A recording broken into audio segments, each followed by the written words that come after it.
Hi guys, welcome back to my YouTube channel. ನಾನು ಈ ದಿನದ ವಿಡಿಯೋದಲ್ಲಿ ಗೋರಿಕಾಯಿ ಅಂದರೆ ಕ್ಲಸ್ಟರ್ ಬಿನ್ನ ಉಪಯೋಗಿಸ್ಕೊಂಡು ಒಂದೊಳ್ಳೆ ಗ್ರೇವಿನ ಮಾಡಿ ತೋರಿಸ್ತಾ ಇದ್ದೀನಿ. ಗೋರಿಕಾಯಿ ಅಂದಿದ ತಕ್ಷಣ ಕೆಲವೊಬ್ಬರು ತುಂಬ ಕಹಿ ಇರುತ್ತೆ ಅಂತ ಅದರಿಂದ ಏನು ಮಾಡೋದಕ್ಕೆ ಹೋಗೋದಿಲ್ಲ. ಒಂದ್ಸರಿ ಈ ವಿಡಿಯೋನ ನೋಡಿ ಇದೇ ರೀತಿ ಟ್ರೈ ಮಾಡಿ, ನೀವು ಕೂಡ ತುಂಬ ಇಷ್ಟಪಡ್ತೀರಾ ಈ ಗ್ರೇವಿನ. ನಾನಿಲ್ಲಿ ಒಂದು 400 ಗ್ರಾಮ್ ಆಗುವಷ್ಟು ಗೋರಿಕಾಯಿನ ತೊಗೊಂಡಿದ್ದೀನಿ. ಅದನ್ನು ನೀರಲ್ಲಿ ಹಾಕ್ಬಿಟ್ಟು ಚೆನ್ನಾಗಿ ತೊಳ್ಕೊತೀನಿ. ತೊಳ್ಕೊಂಡಿದ ನಂತರ ಸಣ್ಣ ಸಣ್ಣದಾಗಿ ಕಟ್ ಮಾಡ್ಕೋಬೇಕು. ನೋಡಿ, ಕಟ್ ಮಾಡ್ಕೋಬೇಕಾದ್ರೆ ಒಂದೊಂದೇ ಕಟ್ ಮಾಡ್ಕೊಂಡೋದ್ರೆ ಏನಾಗುತ್ತೆ, ಜಾಸ್ತಿ ಟೈಮ್ ತಗೊಳುತ್ತೆ ಅಲ್ವಾ. ಆದರೆ ಈ ಕಾಯಿನ ಒಂದು 10-12 ಜೊತೆಲಿ ಇಟ್ಕೊಂಡು ಈ ರೀತಿ ಕಟ್ ಮಾಡ್ತಾ ಹೋದರೆ ಟೈಮ್ ಕೂಡ ಸೇವ್ ಆಗುತ್ತೆ. ಈ ಗೋರಿಕಾಯಿಂದ ಬರೀ ಗ್ರೇವಿ ಅಲ್ಲದೆ ಡ್ರೈ ಫ್ರೈ ಕೂಡ ಮಾಡ್ಕೋಬೋದು, ಸಾಂಬಾರು ಕೂಡ ಮಾಡ್ಕೋಬೋದು. ಇಲ್ಲ ನಾವು ವೆಜಿಟೇಬಲ್ ಸಾಂಬಾರು ಮಾಡ್ತಿರ್ತೀವಿ ಅಲ್ವಾ, ಅದ್ರ ಜೊತೆ ಇದನ್ನು ಒಂದೊಂದು ಹಾಕ್ಕೊಂಡ್ರೆ ಚೆನ್ನಾಗಿಯೇ ಇರುತ್ತೆ. ನಾನೀಗ ಗೋರಿಕಾಯಿನೆಲ್ಲ ಸಣ್ಣ ಸಣ್ಣದಾಗಿ ಕಟ್ ಮಾಡಿ ಒಂದು ಬೌಲಲ್ಲಿ ಎತ್ತಿಟ್ಕೊಂಡಿದ್ದೀನಿ. ಈಗ ಒಂದು ಕಡಾಯಿನ ಸ್ಟವ್ ಮೇಲೆ ಇಟ್ಬಿಟ್ಟು ಸ್ವಲ್ಪ ನೀರು ಹಾಕಿ ಕಟ್ ಮಾಡಿ ಇಟ್ಕೊಂಡಿರೋ ಗೋರಿಕಾಯಿನ ಹಾಕ್ಬಿಟ್ಟು ಬೇಯಿಸ್ಕೋಬೇಕು. ತುಂಬ ನುಣ್ಣಗೆ ಬೇಯಿಸ್ಕೊಳ್ಳೋದು ಬೇಡ, ಒಂದು 70% ಬೆಂದರೆ ಸಾಕು. ಯಾಕೆಂದರೆ ಒಗ್ಗರಣೆ ಹಾಕೋ ಟೈಮಲ್ಲಿ ಮಸಾಲೆ ಎಲ್ಲ ಮಿಕ್ಸ್ ಮಾಡಬೇಕಾದ್ರೆ ಅವಾಗಲೂ ಕೂಡ ಸ್ವಲ್ಪ ಬೇಯುತ್ತೆ. ಒಂದು ವೇಳೆ ಸಮಯ ಇಲ್ಲ ಅಂತ ಅಂದರೆ ಕುಕ್ಕರಲ್ಲಿ ಒಂದು ವಿಜಿಲ್ ಕೂಗಿಸ್ಕೊಂಡ್ರೆ ಸಾಕು.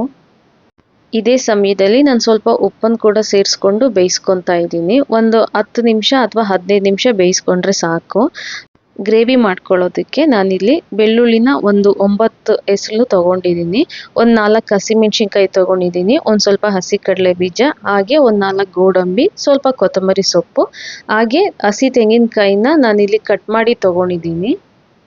ತೆಂಗಿನಕಾಯಿನ ಸಪ್ರೇಟಾಗಿ ರುಬ್ಬಿಟ್ಕೊತೀನಿ, ಇದೆಲ್ಲ ಮಸಾಲೆ ಜೊತೆ ಸೇರಿಸೋದಿಲ್ಲ.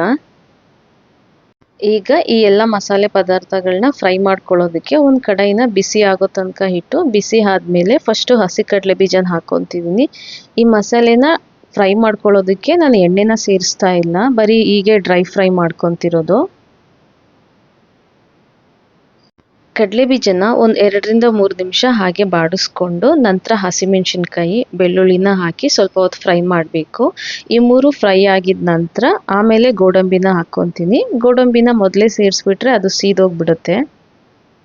ನೋಡಿ, ಈಗ ಗೋಡಂಬಿನ ಸೇರಿಸ್ಕೊಂಡು ಫ್ರೈ ಮಾಡಿ ಅದು ತಣ್ಣಗಾದ ನಂತರ ಹಚ್ಕೊಂಡಿರೋ ಕೊತ್ತಂಬರಿ ಸೊಪ್ಪನ್ನ ಹಸಿದೆ ಒಂದು ಮಿಕ್ಸರ್ ಜಾರ್ಗೆ ಹಾಕ್ಬಿಟ್ಟು, ಮತ್ತು ಫ್ರೈ ಮಾಡಿರೋ ಈ ಮೆಣಸಿನ್ಕಾಯಿ ಮತ್ತು ಕಡಲೆ ಬೀಜ, ಗೋಡಂಬಿನ ಅದಕ್ಕೆ ಹಾಕಿಬಿಟ್ಟು ತರಿಯಾಗಿ ನಾನು ರುಬ್ಕೊಳ್ತೀನಿ. ಮಸಾಲೆ ಪದಾರ್ಥಗಳನ್ನೆಲ್ಲ ಜಾಸ್ತಿ ಸೇರಿಸೋದು ಬೇಡ, ಸ್ವಲ್ಪ ಲಿಮಿಟಲ್ಲೇ ಇಟ್ಟು ಮಾಡಿದ್ರೆ ನಾವು ಮಾಡೋ ಅಡುಗೆ ಕೂಡ ಚೆನ್ನಾಗಿರುತ್ತೆ. ನಾನು ಇಷ್ಟೇ ಮಸಾಲೆನ ಹಾಕ್ತಿರೋದು, ಬೇರೇನೂ ಹಾಕ್ತಿಲ್ಲ.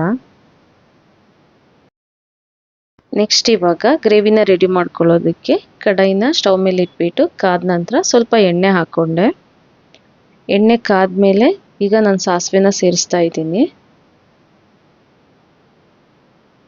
ಸಾಸಿವೆ ಚಟಪಟ ಅಂದಮೇಲೆ ಅದಕ್ಕೆ ನಾನು ಕರಿಬೇವಿನ ಸೊಪ್ಪು ಮತ್ತು ಸ್ವಲ್ಪ ಉದ್ದಿನಬೇಳೆ, ಜಜ್ಕೊಂಡಿರೋ ಒಂದು 2-3 ಬೆಳ್ಳುಳ್ಳಿನ ಸೇರಿಸ್ಕೊಂಡೆ. ಜೊತೆಗೆ ಸ್ವಲ್ಪ ಜೀರಿಗೆ ಕಾಳು, ಸಣ್ಣದಾಗಿ ಕಟ್ ಮಾಡಿ ಇಟ್ಕೊಂಡಿರೋ ಈರುಳ್ಳಿನ ಹಾಕಿಬಿಟ್ಟು ಫ್ರೈ ಮಾಡ್ತಾ ಇದ್ದೀನಿ. ಅದಕ್ಕೆ ಒಂದು ಅರ್ಧ ಟೇಬಲ್ ಸ್ಪೂನ್ ಅರಿಶಿನ ಹಾಕ್ಕೋಬೇಕು. ಎಗೇನ್ ಅರಿಶಿನ ಸೇರಿಸಿದ ನಂತರ ಒಂದು 2-3 ನಿಮಿಷ ಬಾಡಿಸ್ಕೋಬೇಕು. ಈರುಳ್ಳಿ ಬೆಳ್ಳುಳ್ಳಿ ಎಲ್ಲ ಎಣ್ಣೆಲ್ಲೇ ಸ್ವಲ್ಪ ಬೇಯಬೇಕು. ಅದಾದ ನಂತರ ನಾನು ಹೇಳಿದೆ ಅಲ್ವಾ ಆವಾಗಲೇ ತೆಂಗಿನಕಾಯಿನ ಸಪ್ರೇಟಾಗಿ ರುಬ್ಬಿಟ್ಕೊಂಡಿರ್ತೀನಿ ಅಂತ, ಅದರಲ್ಲಿ ಒಂದು ಅರ್ಧ ಭಾಗದಷ್ಟು ತೆಂಗಿನ ತುರಿನ ಇವಾಗ ಸೇರಿಸಿ ಮಿಕ್ಸ್ ಮಾಡ್ತಾ ಇದ್ದೀನಿ.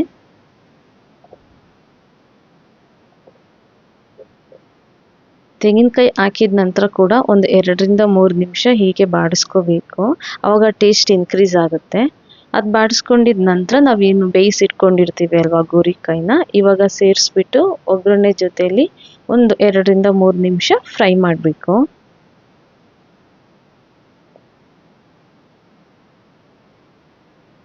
ಒಗ್ಗರಣೆ ಜೊತೆ ಚೆನ್ನಾಗಿ ಫ್ರೈ ಮಾಡ್ಕೊಳ್ಳಿ.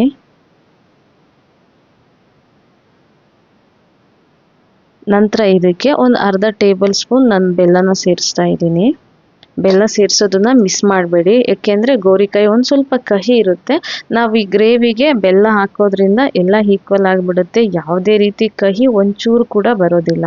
ಅದಾದ ನಂತರ ಸಣ್ಣ ಸಣ್ಣದಾಗಿ ಒಂದು ಆ್ಯಪಲ್ ಟೊಮೊಟೊನ ಕಟ್ ಮಾಡಿ ಇಟ್ಕೊಂಡಿದ್ದೆ. ಈ ಸಮಯದಲ್ಲಿ ಅದನ್ನು ಕೂಡ ಸೇರಿಸ್ಕೊಂಡು ಎಲ್ಲ ಒಟ್ಟಿಗೆ ಈ ಥರ ಮಿಕ್ಸ್ ಮಾಡಿ ಒಂದು 2-3 ನಿಮಿಷ ಬೇಯಿಸ್ಕೋಬೇಕು. 3 ನಿಮಿಷ ಆದ ನಂತರ ನಾನೇನು ಮಸಾಲೆ ಪದಾರ್ಥನ ರುಬ್ಬಿಟ್ಕೊಂಡಿದ್ದೆ ಅಲ್ವಾ ಅದನ್ನು ಸೇರಿಸ್ತಾ ಇದ್ದೀನಿ. ನೀರನ್ನ ತುಂಬ ಹಾಕೋದಕ್ಕೆ ಹೋಗಬೇಡಿ ಮಸಾಲೆ ಹಾಕಬೇಕಾದ್ರೆ.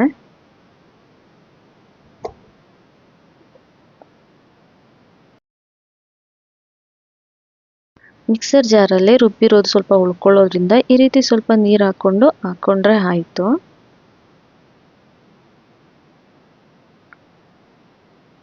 ನೋಡಿ ಈಗ ನಾನು ಮಸಾಲೆನೆಲ್ಲ ಹಾಕ್ಬಿಟ್ಟು ಸ್ವಲ್ಪ ನೀರು ಹಾಕ್ಕೊಂಡಿದ್ದೀನಿ ಅಷ್ಟೇ.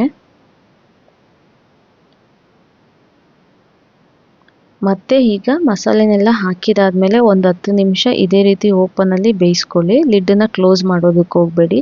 ನಾನು ಈ ಸಮಯದಲ್ಲಿ ಧನಿಯಾ ಪೌಡರ್ನ ಸೇರಿಸ್ತಾ ಇದ್ದೀನಿ ಅಷ್ಟೇ, ಬೇರೆ ಏನು ಮಸಾಲೆಗಳನ್ನ ಸೇರಿಸ್ತಾ ಇಲ್ಲ. ಚಕ್ಕೆ ಲವಂಗ ಅದು ಇದು ಏನೂ ಸೇರಿಸ್ತಾ ಇಲ್ಲ. ಸಿಂಪಲಾಗಿ ಮಾಡ್ಕೊಳ್ಳೋ ಗ್ರೇವಿ ಇದು. ಆ್ಯಂಡ್ ತುಂಬ ಬೇಗ ಕೂಡ ಮಾಡ್ಕೊಬಿಡ್ಬೋದು. ರುಚಿನೂ ಕೂಡ ತುಂಬ ಚೆನ್ನಾಗಿರುತ್ತೆ. ಹಾಗೆ ಈಗ ನಾನು ಆವಾಗಲೇ ಕಾಯಿ ತುರಿ ಸ್ವಲ್ಪ ಹಾಕಿಬಿಟ್ಟು ಇನ್ನರ್ಧ ಎತ್ತಿಟ್ಟಿದ್ದೆ ಅಲ್ವಾ, ಅದನ್ನು ನಾನು ಇವಾಗ ಸೇರಿಸ್ತಾ ಇದ್ದೀನಿ ಮಸಾಲೆ ಎಲ್ಲ ಕುದೀತಾ ಇರಬೇಕಾದ್ರೆ. ಈ ರೀತಿ ತೆಂಗಿನಕಾಯಿ ಹಾಕ್ಕೊಳ್ಳೋದ್ರಿಂದ ರುಚಿ ತುಂಬ ಚೆನ್ನಾಗಿರುತ್ತೆ. ಇದೇ ಕ್ರಮವಾಗಿ ನೀವು ಒಂದ್ಸರಿ ಟ್ರೈ ಮಾಡಿ. ಹಾಗೆ ಇದೇ ಸಮಯದಲ್ಲಿ ಉಪ್ಪು ಖಾರ ಕರೆಕ್ಟಾಗಿದೆಯಾ ಅಂತ ಚೆಕ್ ಮಾಡ್ಕೊಳ್ಳಿ. ಒಂದು ವೇಳೆ ಕಡಿಮೆ ಇತ್ತು ಅಂತ ಅನಿಸಿದ್ರೆ ನಿಮಗೆ ಎಷ್ಟು ಬೇಕೋ ಅಷ್ಟು ಉಪ್ಪು ಮತ್ತು ಖಾರದ ಪುಡಿನ ಸೇರಿಸ್ಕೋಬೋದು. ಇದಾದ ನಂತರ ನಾವು ಒಂದು 5 ನಿಮಿಷ ಇದೇ ರೀತಿ ಫ್ರೈ ಮಾಡ್ಕೊತೀವಿ.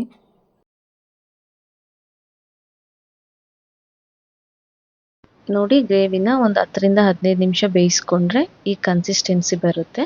ಈ ಕನ್ಸಿಸ್ಟೆನ್ಸಿಗೆ ಬಂದಿದ ತಕ್ಷಣ ಫ್ಲೇಮ್ನ ಆಫ್ ಮಾಡಿಬಿಡಿ.